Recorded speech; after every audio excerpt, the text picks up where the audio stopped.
savait pas, comme tout le monde, si le vote allait se faire et puis si Emmanuel Macron allait recueillir une majorité de voix ou si il était dans l'obligation d'avoir recours au 49.3.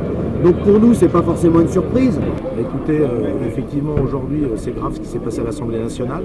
Après tout ce processus qui a été sur la réforme des retraites, alors qu'il y a des milliers, voire des millions de personnes qui sont dans la rue, le gouvernement a été complètement sourd, y compris aux propositions de négociation des organisations syndicales, des partis politiques d'opposition, mais pas que.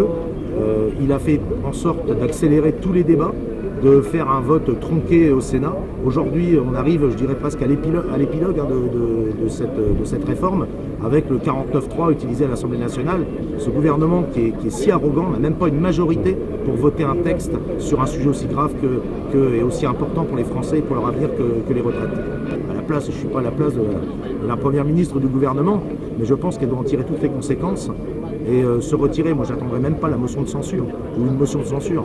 Ils n'ont aucune légitimité, ni dans la rue, ni auprès du peuple. C'est une réforme qui est rejetée par 60 à 70% de la population, ni dans la rue et ni à l'Assemblée nationale. Comment voulez-vous tenir un pays dans ces conditions? Le 49.3 dégainé par le gouvernement d'Elisabeth Borne sur les ordres de Macron, c'est un déni de démocratie s'ils les montent ensemble. Ils n'ont même pu pas prendre le risque, ils savaient qu'ils n'avaient même pas de majorité dans leur propre majorité.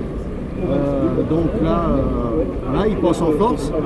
Donc, la démocratie en Bredouillière, n'en parlons pas. Donc, ça laisse toute la possibilité, effectivement, que le mouvement social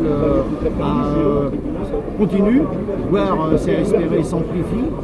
Ça ne peut qu'effectivement aviver la colère sociale, de se faire marcher sur le visage comme ça.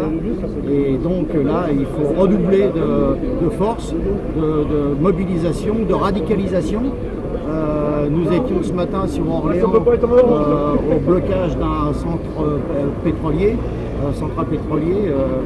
Donc c'est ce qu'il faut faire, c'est bloquer l'économie si on veut faire effectivement reculer le gouvernement sur cette contre-réforme des retraites. Et puis je dirais pas seulement sur la contre-réforme des retraites, gagner sur le pouvoir d'achat, les salaires, l'indemnisation au chômage et les empêcher si malgré tout ils gagnaient, parce que c'est ça leur objectif, c'est de revenir sur tous nos acquis sociaux, la sécurité sociale, etc., la protection sociale. Voilà.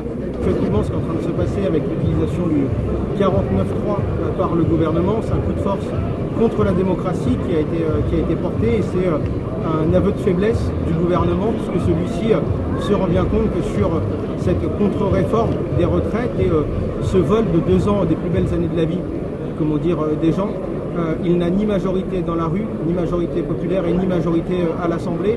Et encore une fois, il est obligé d'utiliser le 49.3 pour imposer en force son projet. Mais la mobilisation, elle va continuer. Révolution!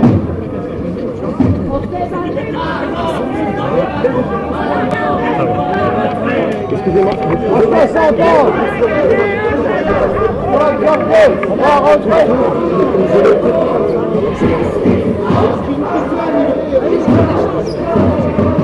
Nous